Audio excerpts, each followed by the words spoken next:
Magandang gabi po sa ating lahat, mga kapatid. Magandang gabi rin po, Father Vic. Ika-15 linggo sa karaniwang panahon, sa ating mga pagbasa narinig natin kung papaanong ang Diyos sa kanyang pagnanais na maibahagi sa iba ang kanyang misyon. Siya'y pumipili at humihirang ng mga inaasahan niyang tunay na magiging responsable at magiging kaisa niya sa kanyang misyon. Pag-isahin ang lahat patungo sa Ama. Kaya nga 'di ba sa unang pagbasa narinig natin kung papaano siya'y tumawag ng isang propeta. Bagamat propeta na nagsikap maging tapat, iba ang naging tingin at pagtanggap ng mga tao. Ikaw ay naghahanap buhay.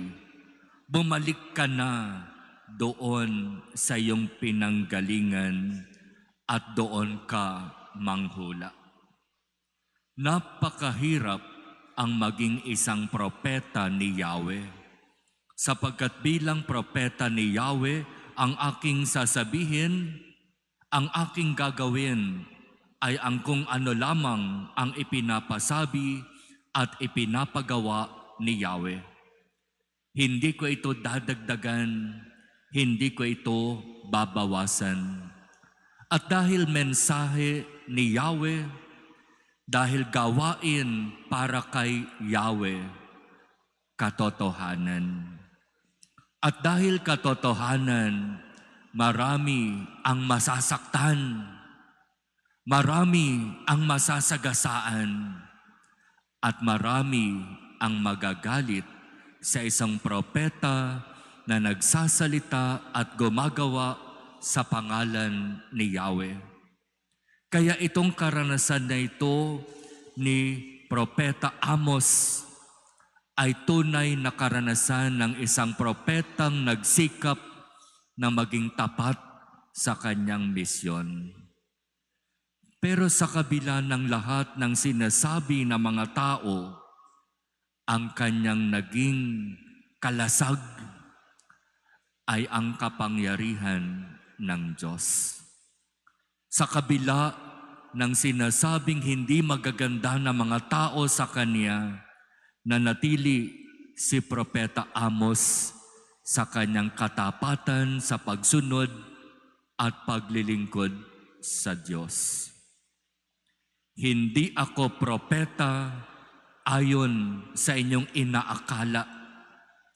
Hindi ko ginagamit ang aking pagiging propeta sa paghahanap buhay. Ako'y pastol at nag-aalaga ng puno ng igos. Ngunit inialis ako ng Diyos sa gawaing iyon upang maging propeta at maging kanyang tagapagsalita. Kaya napakahirap ang manindigan, ang mamuhay sa katotohanan. Iyan ang ibig sabihin ng maging isang propeta.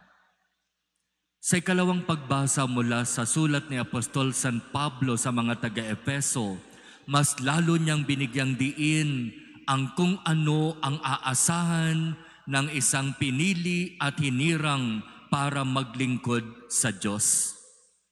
Sinasabi ni San Pablo, dahil sa inyong pakikipagkaisa kay Kristo, kayo'y pagkakalooban niya ng mga biyayang espiritual.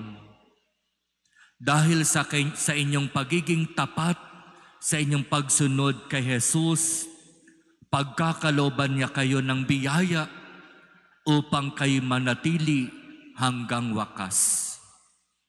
At tandaan ninyo, ang manatiling tapat hanggang wakas ang siyang pagpapalain. At tandaan ninyo, kayo ay pinili at hinirang katulad ng mga apostol upang pag-isahin ang lahat patungo sa Diyos.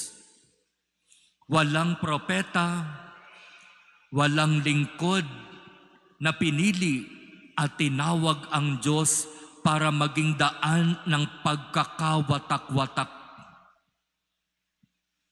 Walang propeta, walang lingkod na pinili at hinirang ang Diyos para maging daan ng pagkakabahabahagi.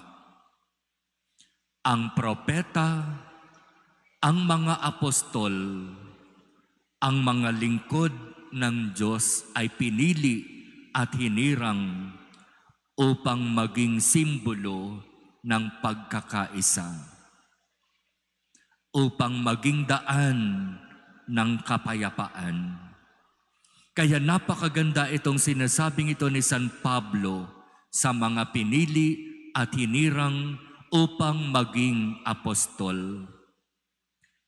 Pinili at hinirang kayo upang pag-isahin kay Kristo ang lahat, sa langit man o sa lupa. Kaya mga kapatid, iyan yung napakagandang paalaala sa atin ng ating mga pagbasa ngayon. Inaasahan ng Diyos na tayo na Kanyang naging mga anak sa bisa ng binyag ay magiging kaisa niya sa Kanyang misyon, pag-isahin ang lahat para sa Kanya. Pag-isahin ang lahat patungo sa Kanya. Kaya huwag nawa tayong maging daan ng pagkakabahabahagi.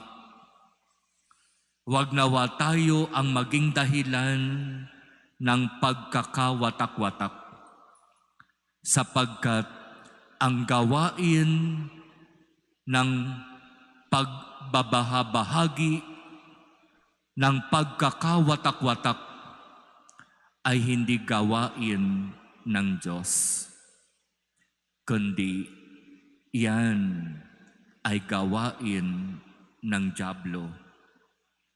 Kung ang Diyos nais niyang pag-isahin ang lahat patungo sa Kanya, ang nais ng dyablo, guluhin at paghiwa-hiwalayin tayo, paglayo-layuin tayo, hatiin tayo, para hindi tayo makarating sa langit.